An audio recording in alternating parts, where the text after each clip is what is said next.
कल तक के लेक्चर तक जो सिखाया गया था, कल तक के लेक्चर तक पाइथन के अंदर जो सिखाया गया था उसका आप सब लोगों ने प्रैक्टिस किया है क्या?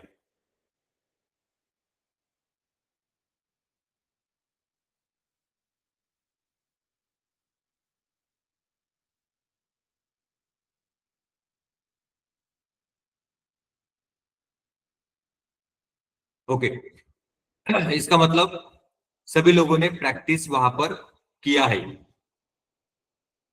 तो आज हम लोग यहां पर पाइथन के अंदर अगले टॉपिक्स को यहां पर कवर करने वाले हैं। अगले टॉपिक्स को सेशन नंबर 2 के अंदर हम लोग यहां पर अगले टॉपिक्स को कवर करने वाले हैं। अब उसके अंदर हम लोग यहां पर आज सीखेंगे if else statement, if else statement, और उसके बाद हम लोग यहां पर सीखने वाले हैं मॉड्यूल्स इन पाइथन। पाइथन में मॉड्यूल्स क्या होता है हम लोग उसको यहां पर सीखने वाले हैं। तो उसके लिए मैं यहां पर सबसे पहले जुपिटर नोटबुक को ओपन करता हूं। सी ड्राइव, उसके अंदर माई पाइथन नाम से फोल्डर है, उसको ओपन करता हूं। उसके अंदर CMD पाथ के अंदर मैंने लिखा CMD, कमांड ड्राइव को मैं यहां पर कमांड प्रॉम्प्ट को यहां पर मैं ओपन करता हूं। इसके अंदर अब मैं यहां पर लिखता हूं जुपिटर नोटबुक, एंटर प्रेस किया तो ब्राउजर के अंदर जुपिटर का नोटबुक ओपन यहां पर हो चुका है, आपको यहां पर दिखाई दे रहा है। जुपिटर का नोटबुक यहां पर ओपन हो गया। अब बेसिक पाइथन नाम से फोल्डर बनाया है, उसके अंदर हमारा यहां पर चल रहा है सेशन नंबर 2। इसको मैं ओपन करता हूं।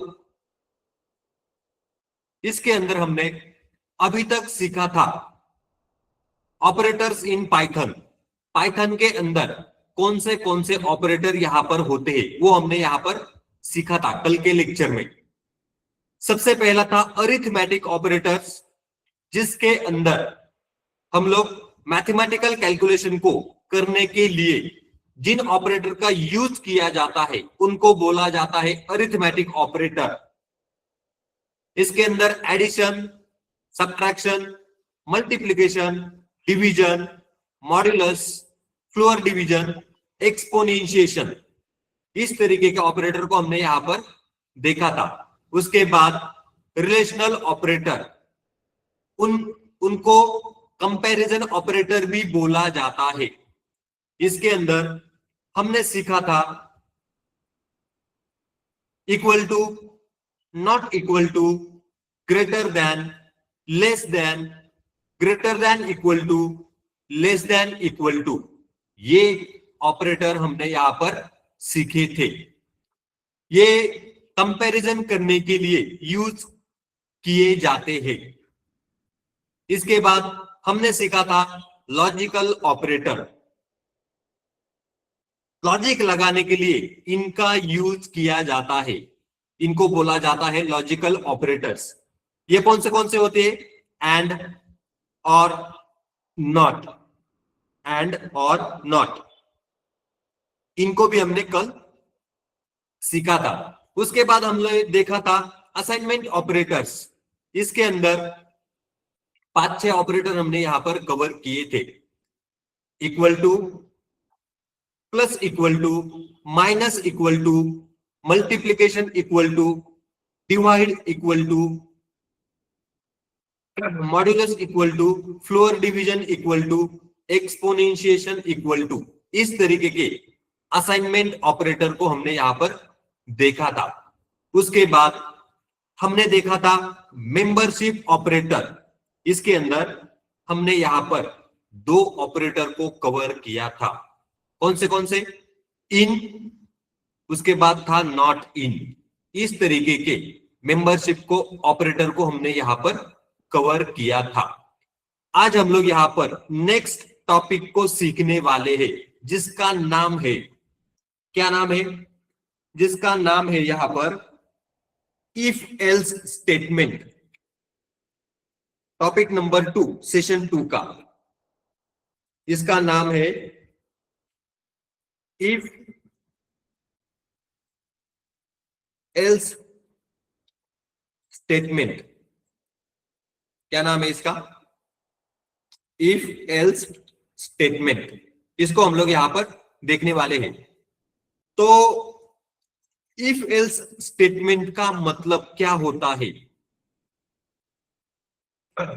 इफ एल्स स्टेटमेंट का मतलब होता है, ये डिसीजन मेकिंग स्टेटमेंट होता है जो कि पाइथन के कोड के अंदर एग्जीक्यूट होता है। पाइथन के कोड के अंदर एग्जीक्यूट होता है, किस लिए? डिसीजन मेकिंग के लिए। मतलब कोई अगर डिसीजन आपको लेना है पाइथन कोड के अंदर, जब कोड एग्जीक्यूट होगा तब बेस्ड ऑन गिवन कंडीशन, जो भी आप कंडीशन कोड के अंदर दोगे उसके ऊपर डिसीजन को लेने के लिए इसका यूज किया जाता है। इसको डिसीजन मेकिंग स्टेटमेंट भी बोला जाता है, if else statement. If else statement, इसका मतलब क्या होता है? इफ कंडीशन, मतलब इफ ब्लॉक होता है, उसके अंदर कंडीशन को दिया जाता है। इफ, ये क्या है यहां पर ग्रीन कलर में, ये इफ यहां पर ब्लॉक होता है, उसके आगे कंडीशन दिया जाता है, और वो कंडीशन अगर ट्रू होता है, मतलब इफ ब्लॉक के अंदर अगर कोड का अगर कंडीशन ट्रू होता है तब ये इफ ब्लॉक एक्टिवेट होता है। इसमें एक और ब्लॉक होता है जिसका नाम होता है एल्स। क्या नाम होता है इसका? एल्स। इस तरीके से। अब इसके अंदर भी एक कंडीशन को दिया जाता है, और ये ब्लॉक कब एक्टिवेट होता है? जब कंडीशन फॉल्स हो जाता है। जब कंडीशन फॉल्स हो जाता है। इसका ये मैंने यहां पर सिंटैक्स लिखा है। इफ कंडीशन, अगर कंडीशन ट्रू होता है, सेटिस्फाई होता है, तो इफ ब्लॉक के अंदर जो भी आपने लॉजिक लिखा है वो एक्टिवेट होता है। और अगर इफ ब्लॉक का कंडीशन सेटिस्फाई नहीं होता है तो एल्स ब्लॉक एक्टिवेट होता है, और उसके अंदर जो भी लॉजिक आपने लिखा है वो एक्टिवेट होता है, रन होता है। इसमें दो ब्लॉक होते हैं, इफ ब्लॉक और एल्स ब्लॉक। ये मैंने यहां पर जो लिखा है इसको सिंटैक्स बोला जाता है, इफ एल्स स्टेटमेंट का। अब इसका हम लोग एग्जाम्पल देखेंगे, तब आपको प्रॉपरली समझ में आएगा। तो इसको सीखने से पहले यहां पर एक पॉइंट्स आपको नोट करना होता है, इंडेंटेशन। इंडेंटेशन यहां पर इंपॉर्टेंट होता है और मैंडेटरी यहां पर होता है। अब ये इंडेंटेशन क्या होता है उसको हम लोग यहां पर एग्जाम्पल के जरिए सीखेंगे। तो मैं यहां पर एक नीचे सेल इंसर्ट करता हूं। क्या करता हूं? यहां पर सेल को इंसर्ट करता हूं। देखो मैंने यहां पर एक सेल को इंसर्ट किया। इसके अंदर हम लोग एग्जाम्पल देखेंगे, सिंपल इफ एल्स। इसका एग्जाम्पल हम लोग यहां पर कवर करेंगे। Age equal to 20। मैंने यहां पर लिखा एज इक्वल टू 20, मतलब एज का वैल्यू क्या है? 20। अब इफ अगर age is greater than equal to 18, अगर एज का वैल्यू 18 या फिर 18 से बड़ा है, उसके आगे देखो मैंने यहां पर कोलन लिखा है। इसका मतलब क्या होता है? कोलन, ये आपको देना पड़ता है। इफ ब्लॉक, उसके बाद मैंने यहां पर कंडीशन दिया है, उसके बाद लिखा है कोलन, उसके बाद मैं यहां पर एंटर करता हूं। तो देखो जैसे मैंने एंटर किया ऑटोमेटिकली यहां पर एक स्पेस आपको दिखाई दे रहा है, इसको बोला जाता है इंडेंटेशन। ये क्या है यहां पर? इंडेंटेशन। अब देखो वापस ध्यान देना है, मैंने यहां पर 18 लिखा, कोलन लिखा, एंटर प्रेस किया, देखो ऑटोमेटिकली मैं यहां पर कर्सर मेरा ब्लिंक हो रहा है, उसके पहले आपको स्पेस दिखाई दे रहा है, इसको बोला जाता है इंडेंटेशन। ये आपको देना ही होता है, ये मैंडेटरी होता है। इसके अंदर मैं लिखता हूं प्रिंट, प्रिंट के अंदर मैं यहां पर लिखता हूं you are eligible for voting, आप वोट करने के लिए इलिजिबल हो, ऐसे मैंने लिखा, प्रिंट, एंटर दिया, देखो मैं वापस पीछे आ गया। अब इफ ये जो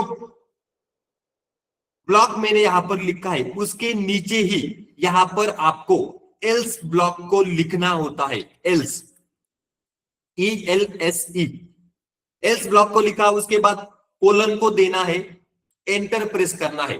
देखो मैं नीचे आ गया। अब ये जो ऊपर मैंने प्रिंट लिखा है एज इट इज, उसके नीचे आपको यहां पर एल्स ब्लॉक के अंदर भी लिखना पड़ता है। यहां पर भी इंडेंटेशन आ गया है, क्या है ये? इंडेंटेशन, ऑटोमेटिकली ये आता है। अब मैं यहां पर लिखता हूं प्रिंट, यहां पर लिखता हूं you are not eligible for voting, double quote में लिखा है, इसका मतलब मैंने प्रिंट के अंदर स्ट्रिंग लिखा है, क्या है ये? स्ट्रिंग, देखो डबल कोट में दोनों जगह पर। इसका कोड का मीनिंग क्या होता है? एज का वैल्यू क्या है? 20, मतलब एज अभी क्या है? 20। इफ, अगर age is greater than equal to 18, अगर आपका एज 18 से बड़ा है तो प्रिंट में प्रिंट क्या होगा? You are eligible for voting. Else, अगर आपका एज 18 या फिर 18 से बड़ा नहीं है तो एल्स ब्लॉक यहां पर एक्टिवेट होगा और प्रिंट होगा you are not eligible for voting. तो अभी यहां पर एज का वैल्यू क्या है? 20, मतलब पहला कंडीशन इफ, उसके बाद ये जो पहला कंडीशन यहां पर लिखा है वो ट्रू है, सेटिस्फाई हो रहा है, तो इसके अंदर जो प्रिंट के अंदर लिखा है वो यहां पर आउटपुट में दिखाई देगा। अब मैं इसको रन करता हूं, देखो इस तरीके से मैंने कोड को लिखा। अब मैं इसको रन करता हूं, शिफ्ट एंटर, देखो नीचे आउटपुट आया है you are eligible for voting. अब ये आउटपुट क्यों आया है? क्योंकि एज का वैल्यू मैंने ऊपर 20 दिया है, तो इसको पता चल गया इफ ब्लॉक को एज का वैल्यू 18 या फिर 18 से बड़ा है, तो इसने प्रिंट कर दिया you are eligible for voting, इस तरीके से। अगर मैं यहां पर एज का वैल्यू 15 कर देता हूं, क्या करता हूं? 15, तो देखो यहां पर अब क्या होगा, जब मैं रन करूंगा शिफ्ट एंटर, तब एल्स ब्लॉक यहां पर एक्टिवेट होगा, पहला कंडीशन यहां पर फेल हो जाएगा, दूसरा वाला ब्लॉक एक्टिवेट होगा, उसके अंदर लिखा है you are not eligible for voting, आपका एज कम है 18 से, इसके कारण आप वोटिंग करने के लिए एलिजिबल नहीं हो। मैं यहां पर इसको रन करता हूं, शिफ्ट एंटर, देखो अभी आउटपुट आया है, जब मैंने एज का वैल्यू चेंज किया आउटपुट आ गया you are not eligible for voting. इसको बोला जाता है इफ एल्स स्टेटमेंट। क्या है ये? If else statement. तो देखो इसके अंदर दो ब्लॉक होते हैं, इफ ब्लॉक, उसके आगे कंडीशन को लिखा जाता है, कंडीशन अगर ट्रू होता है तो इसके अंदर जो लिखा गया वो आउटपुट आता है, अगर कंडीशन फॉल्स हो जाता है तो एल्स ब्लॉक के अंदर जो लिखा जाएगा वो आउटपुट में आता है। इस तरीके से इसको डिसीजन मेकिंग पर्पज से, कोड के अंदर जो भी आपने कंडीशन दिया है उसके ऊपर ये डिसीजन लेने का काम करता है, इसको बोला जाता है सिर्फ इफ एल्स ब्लॉक। इसका नाम क्या है? If else statement. इसको आप इफ एल्स कंडीशन भी बोल सकते हो या फिर इफ एल्स स्टेटमेंट भी बोल सकते हो। इसका एक एग्जांपल हमने यहां पर देख लिया। दूसरा एग्जांपल हम लोग यहां पर कवर करेंगे।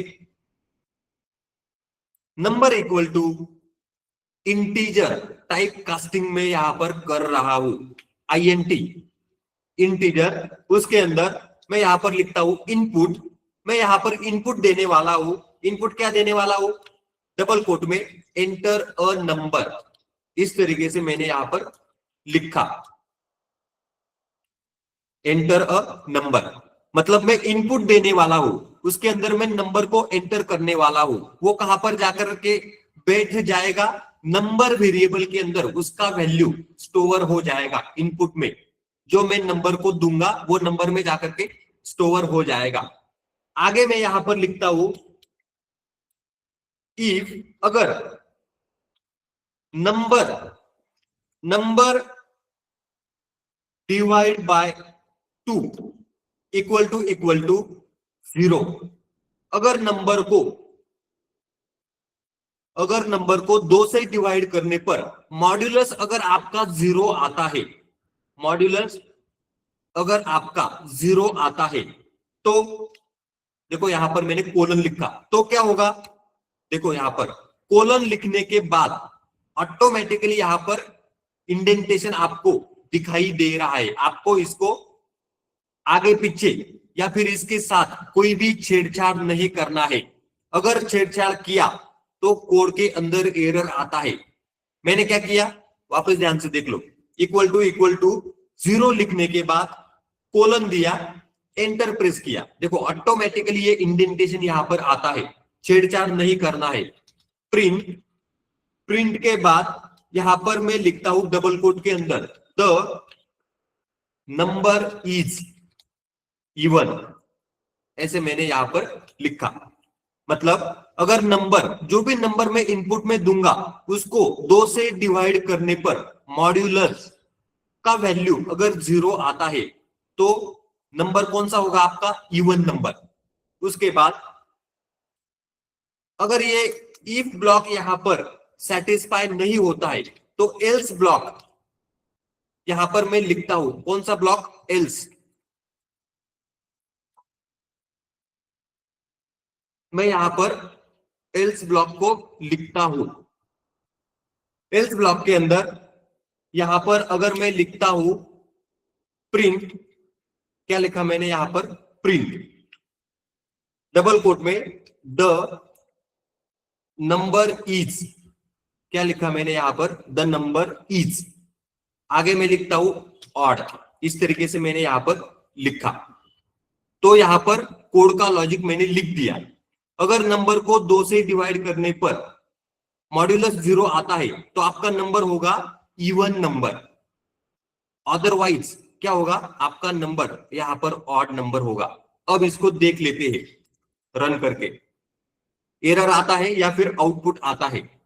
तो मैंने यहां पर शिफ्ट एंटर दबाया। क्या दबाया? यहां पर शिफ्ट एंटर। तो देखो यहां पर एरर आ रहा है। क्या आ रहा है यहां पर? एरर। अब ध्यान देना है यहां पर। मैं ये जो प्रिंट यहां पर लिखा है इसको मैं थोड़ा सा पीछे लेकर के देखता हूं। इंडेंटेशन में यहां पर इंडेंटेशन के अंदर एरर आ रहा है।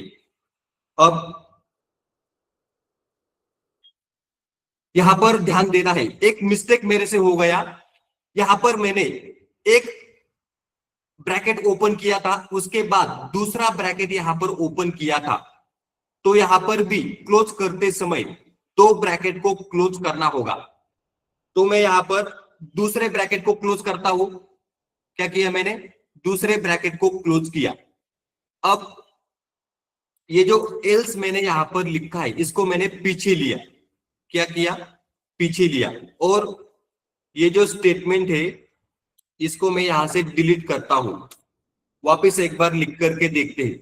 मैंने यहां पर लिखा एल्स, इफ का लॉजिक यहां पर मैंने लिख दिया, उसके बाद लिखा एल्स। अब एंटर प्रेस किया तो देखो यहां पर नीचे इंडेंटेशन आपको दिखाई दे रहा है। अब मैं अगर यहां पर लिखता हूं प्रिंट द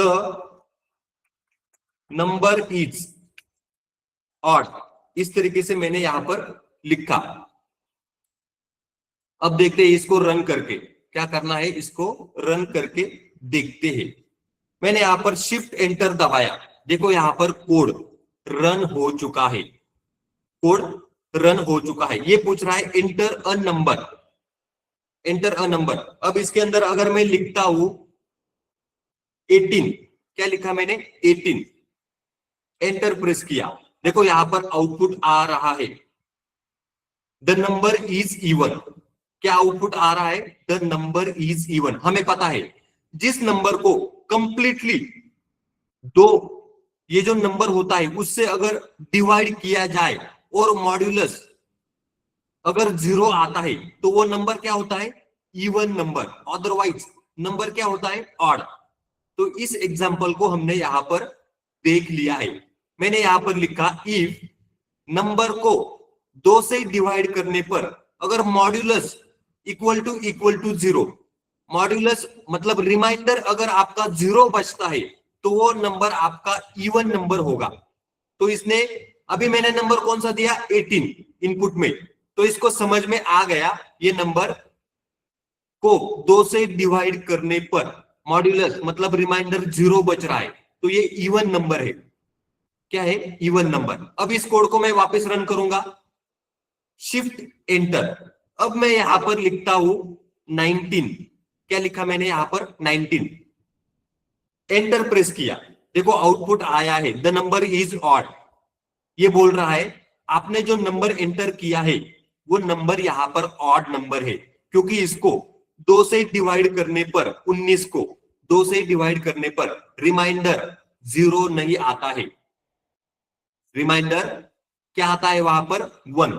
उसके कारण यहां पर आया है द नंबर इज ऑड। इस तरीके से हमें यहां पर पता चल रहा है हमने जो नंबर एंटर किया है वो नंबर इवन है या फिर ऑड है, ये हमें यहां पर पता चल रहा है। यहां तक समझ में आया है क्या?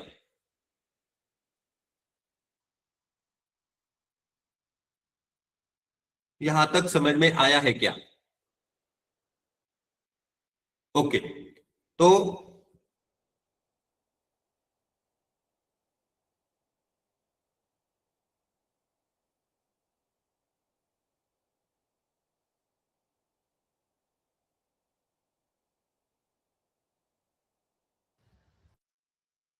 आपको क्या करना है, इसी तरीके से प्रैक्टिस करके देखना है, इसी तरीके से आपको इसका प्रैक्टिस करके देखना है।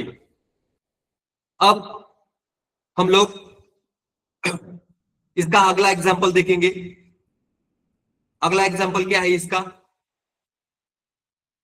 अगला एग्जांपल हम लोग यहां पर देखेंगे, उसमें हम लोग यहां पर दो नंबर को कंपेयर करके देखेंगे, दो नंबर को कंपेयर करके देखेंगे। उसके लिए मैंने लिखा a इक्वल टू, क्या लिखा, इंटीजर इनपुट, इनपुट दे रहा हूं किसमें, इंटीजर में। उसके अंदर मैं लिखता हूं एंटर फर्स्ट नंबर, क्या लिखा मैंने, एंटर फर्स्ट नंबर। दो ब्रैकेट को कंप्लीट करना है, पिछला वाला गलती यहां पर नहीं करना है। अब b equal to integer input double quote में यहां पर लिखना है एंटर सेकंड नंबर, दूसरा नंबर सेकंड नंबर यहां पर एंटर करो। दो ब्रैकेट को यहां पर मैंने कंप्लीट कर दिया। अब if a is greater then b, अगर a b से ग्रेटर देन होगा तो क्या होगा, प्रिंट, प्रिंट लिखा, उसके अंदर मैं लिखूंगा the first number is greater, the first number is greater, ऐसे मैंने डबल कोट के अंदर लिखा। इफ, उसके बाद लिखा मैं इलिफ, ELIF। क्या लिखा मैंने? इलिफ। पहले क्या लिखा था? एल्स। अब ये इलिफ का मतलब बाद में बताता हूं।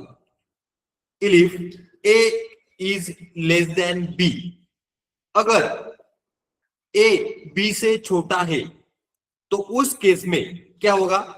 प्रिंट यहां पर आएगा the second number is greater, the second number is greater, मतलब दूसरा वाला नंबर यहां पर बड़ा होगा। एल्स, यहां पर आएगा एल्स सबसे लास्ट में। इफ एल्स ब्लॉक में सबसे लास्ट में जो आता है उसको एल्स बोला जाता है। उसके अंदर मैं लिखता हूं प्रिंट, प्रिंट के अंदर मैं यहां पर लिखता हूं both numbers are equal, both numbers are equal. इस तरीके से मैंने यहां पर लिखा। हमने यहां पर कोड को लिख दिया है। मैंने यहां पर लिखा ए के अंदर हम लोग इनपुट देंगे पहला number, enter first number. B के अंदर हम लोग यहां पर दूसरा नंबर एंटर करेंगे इनपुट के जरिए। उसको इंटीजर में कन्वर्ट किया है, टाइप कास्टिंग मैंने यहां पर किया है, आपको सिखाया था। If A is greater than B, अगर ए बी से बड़ा है तो आउटपुट में आएगा the first number is greater, print होकर के। If A is less than B, अगर ए बी से छोटा है तो प्रिंट में आएगा the second number is greater. Else, नहीं तो क्या होगा? अगर ये दोनों कंडीशन सेटिस्फाई नहीं होते हैं तो तीसरा कंडीशन ऑटोमेटिकली सेटिस्फाई होगा, बोथ नंबर्स आर इक्वल। तो हमेशा याद रखना है एल्स ब्लॉक तभी एक्टिवेट होता है जब सभी कंडीशन फॉल्स हो जाते हैं। यहां पर मैंने दो कंडीशन दिए थे ऊपर, अगर दोनों के दोनों फॉल्स होते हैं तो ऑटोमेटिकली एल्स ब्लॉक एक्टिवेट होगा। उसके अंदर जो लिखा जाएगा वो यहां पर आ जाएगा। अब इसको रन करेंगे। Shift enter, enter first number, ये पूछ रहा है पहला नंबर बताओ। मैंने यहां पर लिखा 15, एंटर। ये पूछ रहा है सेकंड नंबर बताओ, मैंने यहां पर लिखा 18, एंटर प्रेस किया। आउटपुट यहां पर आ गया the second number is greater, मतलब दूसरा वाला नंबर यहां पर बड़ा है। शिफ्ट एंटर, वापस रन किया। एंटर फर्स्ट नंबर, मैंने यहां पर लिखा 15, एंटर सेकंड नंबर, मैंने यहां पर लिखा 15। बोथ नंबर्स आर इक्वल, पहला और दूसरा दोनों नंबर यहां पर इक्वल है, मतलब एल्स ब्लॉक यहां पर एक्टिवेट हो गया। तीसरा वाला आउटपुट यहां पर आया है, बोथ नंबर्स आर इक्वल। पहले क्या आया था? The first number is greater, मतलब मैंने यहां पर दिया था A is greater than B का कंडीशन। अब मैं यहां पर देता हूं इलिफ वाला condition, A is less than B.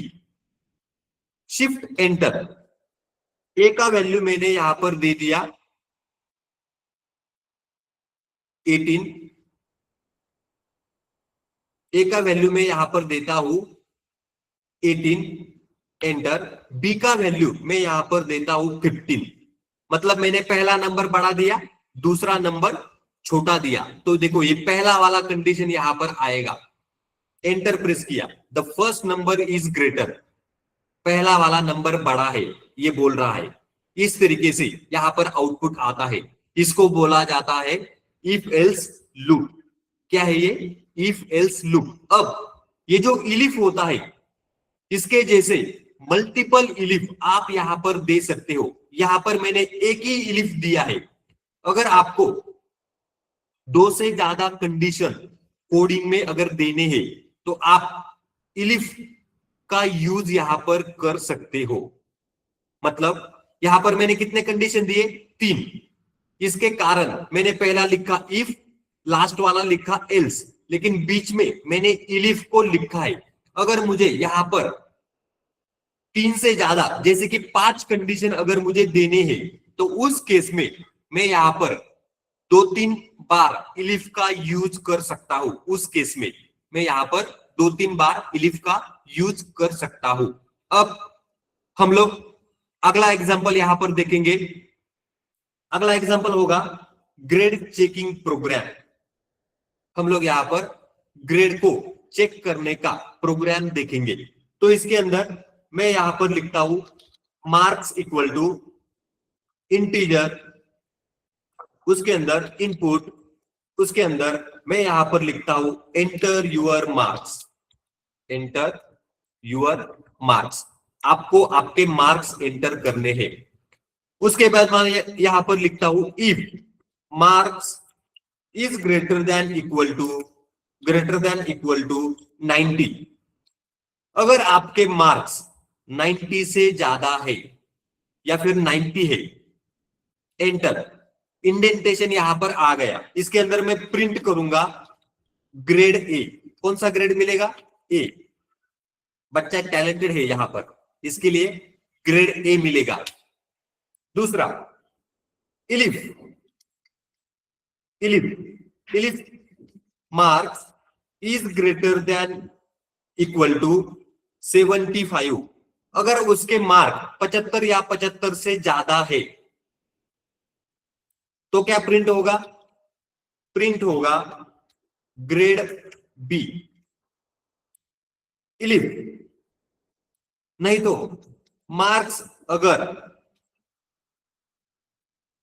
Marks is greater than equal to 60, 60 या 60 से ज्यादा अगर मार्क्स है तो प्रिंट होगा ग्रेड सी, ग्रेड सी, इस तरीके से। नहीं तो क्या होगा? नहीं तो इलिफ मार्क्स, अगर उसके मार्क्स क्या है? ग्रेटर देन इक्वल टू 40 है, 40 या 40 से बड़ा मार्क्स अगर उसके है, उस केस में क्या होगा? प्रिंट, तो प्रिंट होगा ग्रेड डी। उसको कौन सा ग्रेड मिलेगा? D, D. अगर ये सब कुछ नहीं होता है तो एल्स ब्लॉक यहां पर आएगा, जिसमें उसको शाबाशी मिलेगी। तो यहां पर मैं लिखता हूं प्रिंट, मैं यहां पर लिखता हूं ग्रेड एफ, सॉरी ई, ग्रेड ई। इसका मतलब होता है फेल, शाबाशी मिलेगी उसे। इसका मतलब क्या है? फेल। तो देखो इस तरीके से मैंने यहां पर लिखा है, कोड को यहां पर लिखा है। अब इसको रन करके देखते। मैंने यहां पर 1 2 3 3 बार इलिफ का यूज किया है। कितने कंडीशन दिए हैं?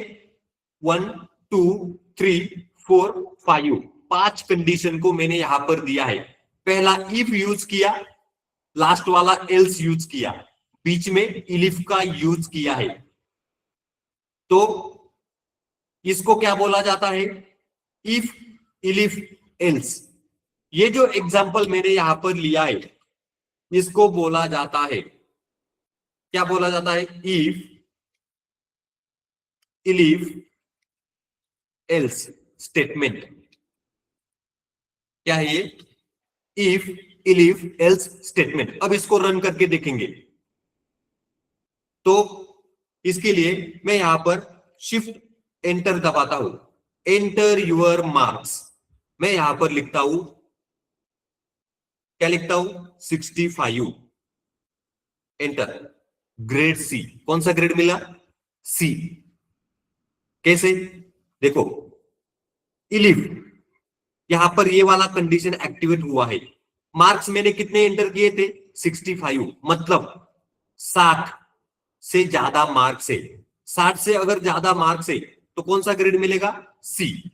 देखो यहां पर ग्रेड सी आया है आउटपुट में, क्योंकि मैंने मार्क्स कितने एंटर किए? 65। अब मैं वापस रन करता हूं, शिफ्ट एंटर। ये पूछ रहा है मार्क बताओ, कितने मार्क है? मैं यहां पर लिखता हूं 95। 95 के लिए कंडीशन क्या है? अगर आपके मार्क 90 या 90 से ज्यादा है तो आपको ग्रेड ए मिलेगा। एंटर।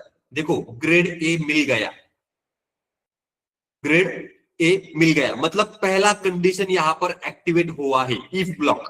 उसके अंदर जो प्रिंट मैंने किया था वो आउटपुट में आपको दिखाई दे रहा है। अब मैं इसको वापस रन करता हूं, शिफ्ट एंटर। वापस मैं यहां पर लिखता हूं, क्या लिखता हूं, 35। कितने मार्क्स मिले, 35। तो अब यहां पर शाबाशी मिलेगी। एंटर प्रेस किया, देखो यहां पर आया है ग्रेड ई, फेल, फेल हो गया।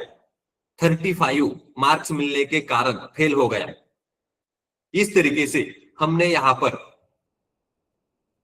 इफ इलिफ एल्स क्या सीखा, इफ इलिफ एल्स स्टेटमेंट को हमने यहां पर सीख लिया है। अब इसका एक और एग्जांपल हम लोग यहां पर देखेंगे, जिसको मैं यहां पर एक लाइन के अंदर लिखूंगा। इफ एल्स ब्लॉक को एक लाइन के अंदर भी लिखा जाता है, कैसे, तो इसका एग्जांपल के ऊपर ध्यान देना है। स्टेटस इक्वल टू, स्टेटस के अंदर मैं यहां पर लिखता हूं एडल्ट। क्या लिखा मैंने डबल कोट में, एडल्ट।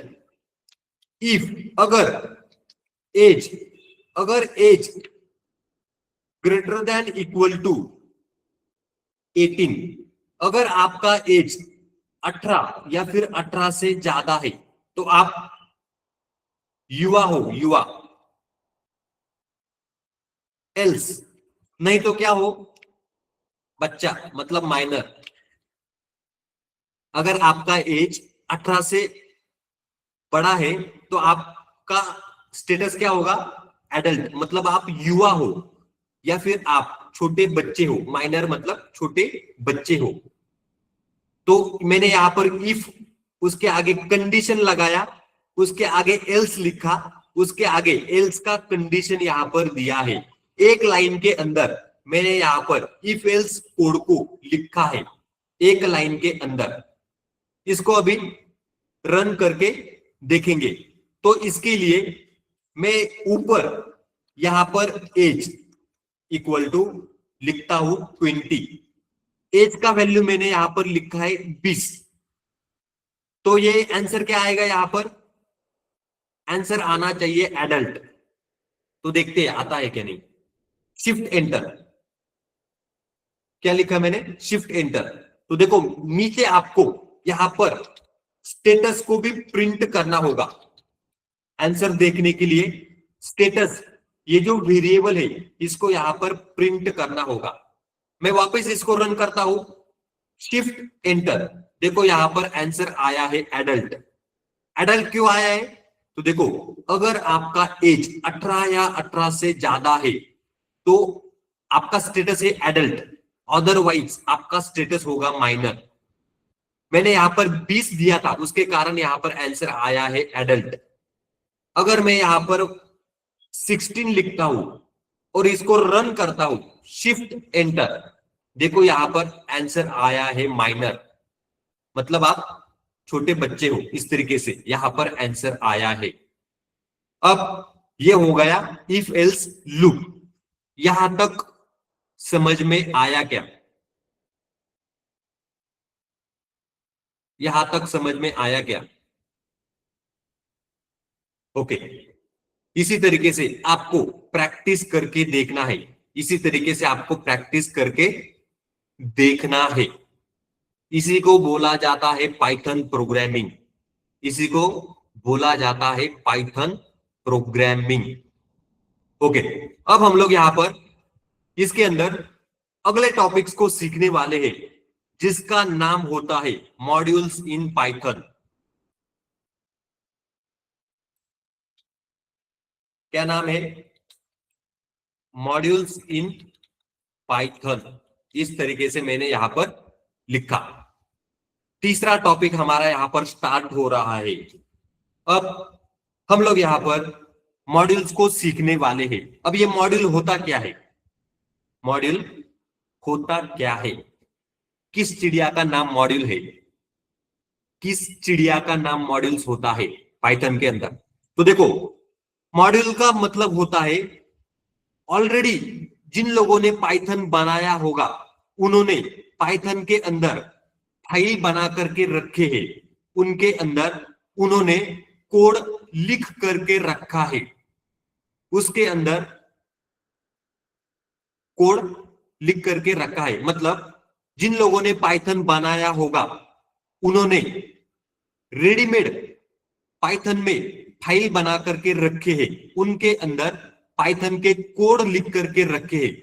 हमें उनका यूज करना है, यहां पर सिर्फ क्या करना है, यूज यहां पर करना होता है। उसी को बोला जाता है मॉड्यूल्स। उसी को क्या बोला जाता है, मॉड्यूल्स। तो इसमें हम लोग सबसे पहले देखने वाले हैं मैथ मॉड्यूल। किसको देखेंगे, मैथ मॉड्यूल। तो देखो, किसी भी मॉड्यूल को सीखने से पहले आपको उसको इंपोर्ट करना होता है, पाइथन में उसको इंपोर्ट करना होता है। तो देखो यहां पर मैंने लिखा इंपोर्ट, इंपोर्ट आगे क्या लिखना है यहां पर, मैथ स्मॉल लेटर में, इस तरीके से मैंने लिखा। तो देखो ये इंपोर्ट यहां पर हो गया। अब ये मैथ मॉड्यूल जो होता है वो कैलकुलेशन करने के लिए यूज किया जाता है। ऑलरेडी पाइथन वालों ने इसको बना करके रखा है। जब हमने पाइथन को डाउनलोड किया था, इंस्टॉल किया था, उसके अंदर ऑलरेडी ये अवेलेबल है। उसको यूज करने के लिए हमें यहाँ पर सिर्फ इंपोर्ट करना होता है। क्या करना होता है, इंपोर्ट यहाँ पर करना होता है। अब आपको कैलकुलेशन पता है, मैथ के अंदर मैथमेटिकल कैलकुलेशन आप सभी को आते हैं, आप सब बहुत होशियार लोग हो, तो आप सबको ये पता है। अब हम इसको यहां पर सीखेंगे। तो देखो मैंने यहां पर लिखा प्रिंट, प्रिंट के अंदर मैं यहां पर लिखता हूं मैथ, ये हो गया मॉड्यूल का नाम। डॉट मैं यहां पर लिखता हूं SQRT, इसका मतलब होता है स्क्वायर रूट। इसका मतलब क्या होता है, स्क्वायर रूट। ये हो गया मैथ नाम से ये मॉड्यूल है, इसके अंदर ये क्या है, फंक्शन, स्क्वायर रूट नाम से फंक्शन है। इसके अंदर मैं यहां पर लिखता हूं 25। क्या लिखा मैंने, 25। दूसरे ब्रैकेट को यहां पर मैंने क्लोज किया। दो ब्रैकेट यहां पर ओपन किए थे, तो दो ब्रैकेट मैंने क्लोज किए। अब मैं अगर इसको शिफ्ट एंटर करता हूं तो देखो यहां पर आंसर आया है 25।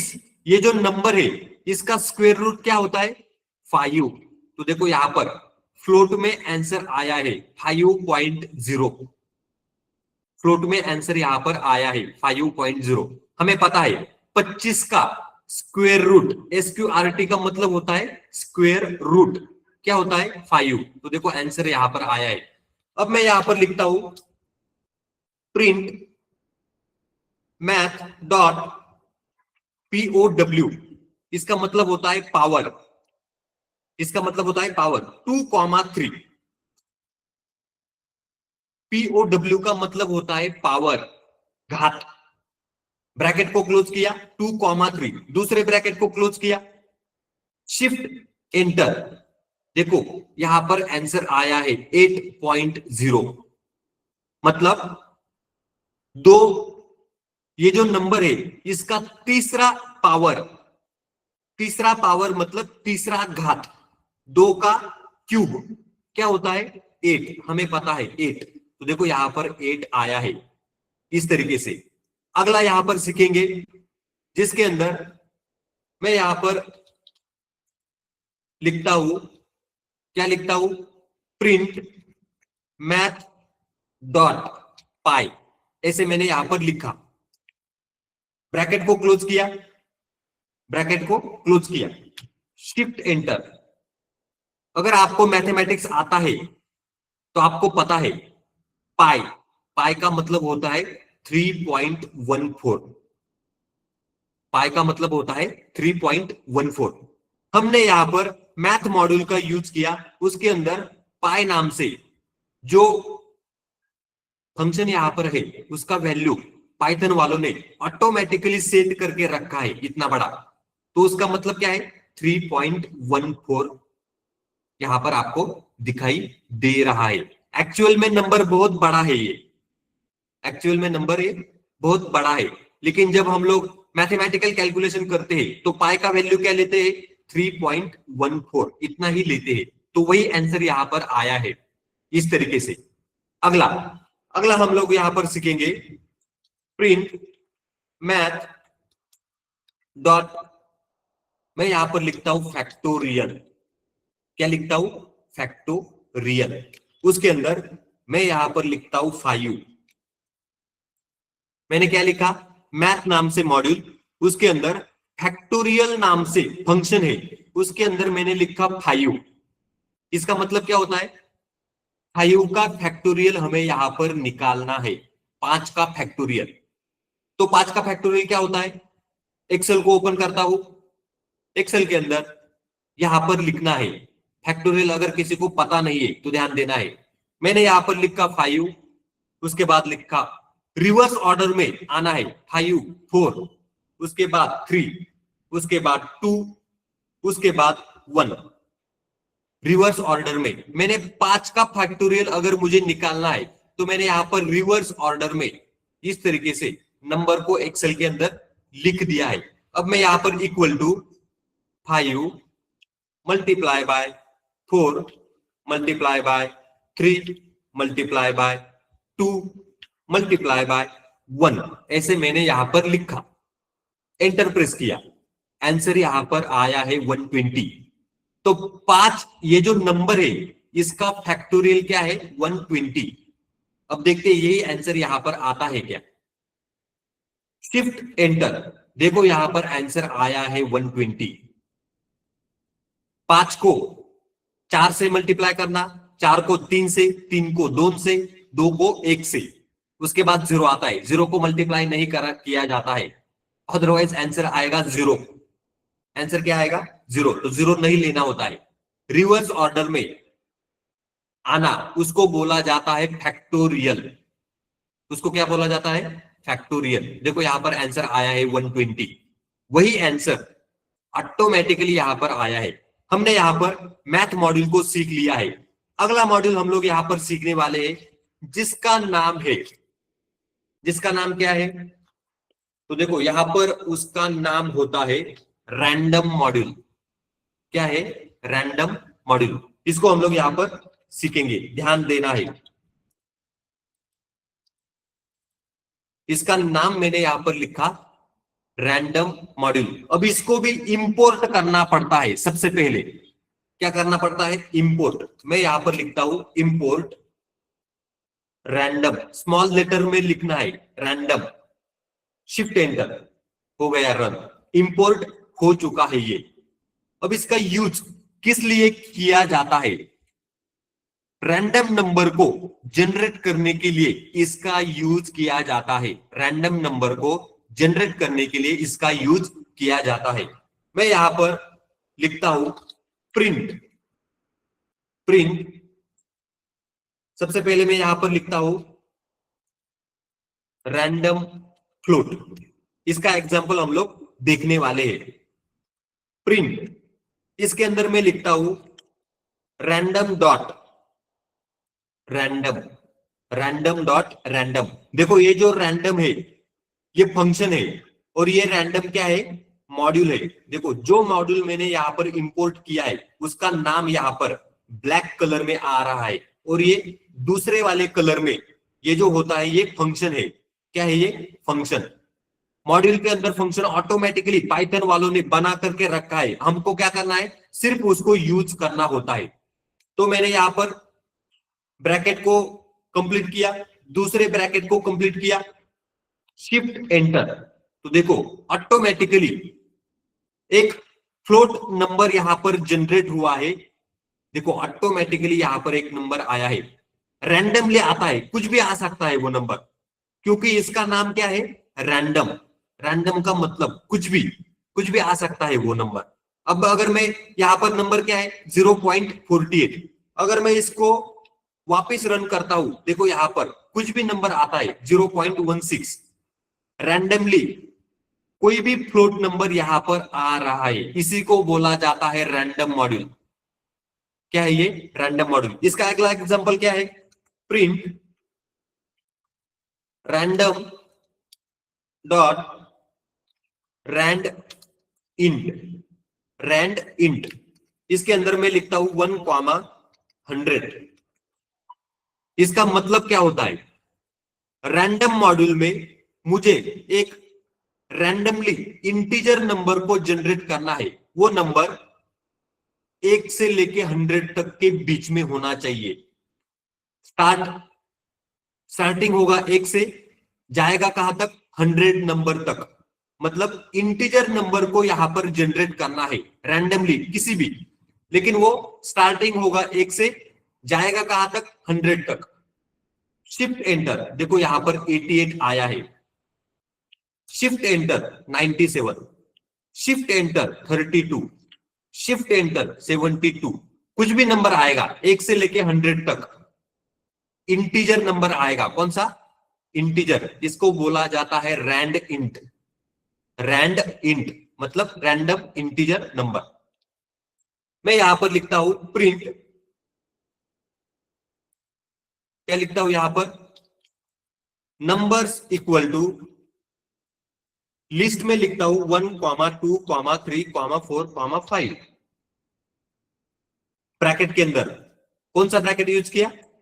स्क्वायर वाला ब्रैकेट। देखो ये स्क्वायर है, ये स्क्वायर है, इसको मैंने यहां पर लिखा 1, 2, 3, 4, 5 स्क्वायर ब्रैकेट के अंदर। अब मैं यहां पर लिखता हूं रैंडम डॉट शफल, इसके अंदर मैं लिखता हूं नंबर्स। इस तरीके से मैंने यहां पर लिखा रैंडम डॉट शफल। शफल नाम से फंक्शन होता है, उसके अंदर मैंने नंबर्स, ये जो वेरिएबल है इसका वैल्यू क्या है? स्क्वायर ब्रैकेट के अंदर 1, 2, 3, 4, 5 इसको दे दिया। शफल फंक्शन के अंदर नंबर्स, ये जो वेरिएबल था इसका वैल्यू यहां पर मैंने दे दिया है। अब आउटपुट क्या आएगा? तो आउटपुट को प्रिंट करना है। प्रिंट मैं यहां पर लिखता हूं नंबर्स। मुझे ये जो नंबर पहले मैंने क्या लिखा था 1, 2, 3, 4, 5, इसको मुझे शफल करना है। क्या करना है? शफल। तो मैंने यहां पर शफल फंक्शन का यूज किया, उसके अंदर नंबर को दे दिया और यहां पर मैं नंबर को प्रिंट करवा रहा हूं। शिफ्ट एंटर, देखो यहां पर 1, 2, 3, 4, 5, यहां पर क्या आया? 2, 5, 4, 1, 3। मतलब आगे पीछे हो गया, शफल हो गया। आगे पीछे मतलब शफल। अब वापस मैं शिफ्ट एंटर करता हूं, देखो वापस आगे पीछे हो गया। शिफ्ट एंटर, देखो यहां पर वापस आगे पीछे हो रहा है। नंबर 1 से लेके 5 के जो नंबर है वो ऑटोमेटिकली आगे पीछे हो रहे, इसी को बोला जाता है शफल। अब इसका अगला एग्जांपल हम लोग यहां पर देखेंगे, ओटीपी। ओटीपी को जनरेट करना है। OTP equal to random dot rand int, इसके अंदर मैं लिखता हूं 1000, 9999, ऐसे मैंने लिखा, ब्रैकेट को क्लोज किया। मैं यहां पर प्रिंट करता हूं किसको? ओटीपी को। ओटीपी को यहां पर प्रिंट कर रहा हूं। अब ये क्या करेगा? रैंडमली इंटीजर नंबर को जनरेट करके ओटीपी नाम से ये जो वेरिएबल है इसके अंदर डाल देगा और वो प्रिंट होकर के यहां पर आएगा। कौन से नंबर होंगे वो? 1000 से बड़ा होगा और 9999 से छोटा होगा। इसके बीच में ही नंबर होगा, इंटीजर नंबर होगा और ये जो नंबर यहां पर दिए गए हैं उनके बीच में ही होगा और वो प्रिंट होकर के आ जाएगा। शिफ्ट एंटर, देखो यहां पर नंबर आ गया 5995। Shift enter 7307, shift enter 8240, shift enter 9655। इस तरीके से ओटीपी को हमने यहां पर जनरेट कर लिया है। क्या था ये? ओटीपी। इसी तरीके से हमें जो मोबाइल के ऊपर ओटीपी आते हैं, कुछ भी आते हैं, वो पाइथन का यूज करके ही वो आते हैं। पाइथन का यूज करके ही वो हमारे मोबाइल नंबर पर कुछ भी ओटीपी आते हैं, कभी भी कौन सा भी नंबर आता है तो ये इसी तरीके से जनरेट किया जाता है उसको। तो ये हमने यहाँ पर देख लिया है। अब हम यहाँ पर अगला मॉड्यूल को सीखने वाले हैं जिसका नाम है डेट टाइम मॉड्यूल। नाम क्या है? Date time module. मैं यहां पर लिखता हूं डेट टाइम मॉड्यूल, ऐसे मैंने लिखा। तो इसको सीखने से पहले अभी तक जो सिखाया गया है वो समझ में आया है क्या?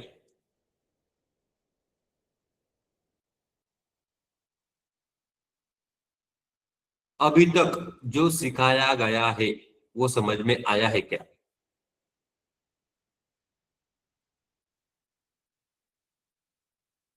ओके, सबको समझ में आ रहा है? अब क्या करना है? अब अगला मॉड्यूल को हम लोग यहां पर सीखने वाले हैं जिसका नाम है, क्या नाम है? Date time module. इसको हम लोग यहां पर सीखेंगे। इसके लिए सबसे पहला काम इसको इंपोर्ट करना। Import date time. इसका नाम क्या होता है? Date time. मतलब डेट एंड टाइम के ऊपर अगर आपको कुछ कैलकुलेशन करने हैं तो उसके लिए इसका यूज आप कर सकते हो। डेट एंड टाइम के कैलकुलेशन करने के लिए इसका यूज किया जाता है। अब इसको इंपोर्ट कर लिया। इंपोर्ट करने के बाद यहां पर हम लिखेंगे, क्या लिखेंगे? Current date and time. मैं यहां पर लिखता हूं now equal to date time. ये हो गया मॉड्यूल डॉट, इसके अंदर डेट टाइम, ये क्या है? फंक्शन डॉट, इसके अंदर नाउ नाम से एक फंक्शन होता है। नाउ नाम से एक फंक्शन होता है। मतलब ये हो गया आपका मॉड्यूल। मॉड्यूल के अंदर ये हो गया फंक्शन। फंक्शन के अंदर एक और फंक्शन यहां पर पाइथन वालों ने बना करके रखा है। अब मैं यहां पर लिखता हूं प्रिंट नाउ। क्या लिखा मैंने? Print now. Shift enter.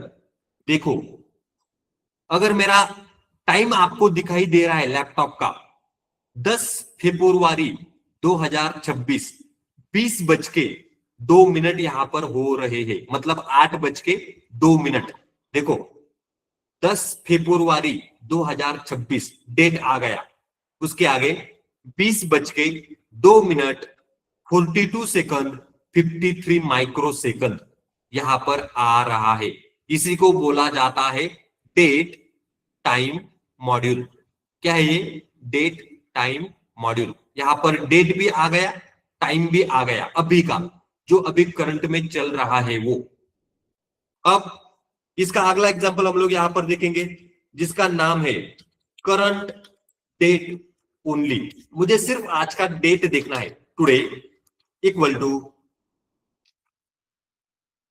Date date time dot date dot today, ऐसे मैंने यहां पर लिखा। अब मैं यहां पर प्रिंट लिखता हूं टुडे। क्या लिखा मैंने? Print today. Shift enter. देखो, आज का डेट यहां पर आ गया। आज का डेट यहां पर आ गया है, आपको दिखाई दे रहा है। इस तरीके से, इस तरीके से आपको यहां पर दिखाई दे रहा है। आप में से किसी का लेक्चर है क्या 8 बजे? दूसरे किसी का?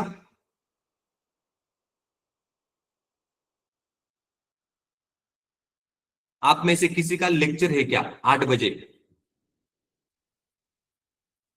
Yes, okay. तो आज हम लोग यहाँ पर रुकेंगे। आपको क्या करना है? प्रैक्टिस करके देखना है। अगर 8 बजे आपका किसी का लेक्चर है आप वहां पर ज्वाइन कर सकते हो। हम लोग आज यहाँ पर रुकेंगे, कल आपको प्रैक्टिस करके देखना है। ओके, चलो गुड बाय। वापस कल 7 बजे आप हमारा लेक्चर रहेगा।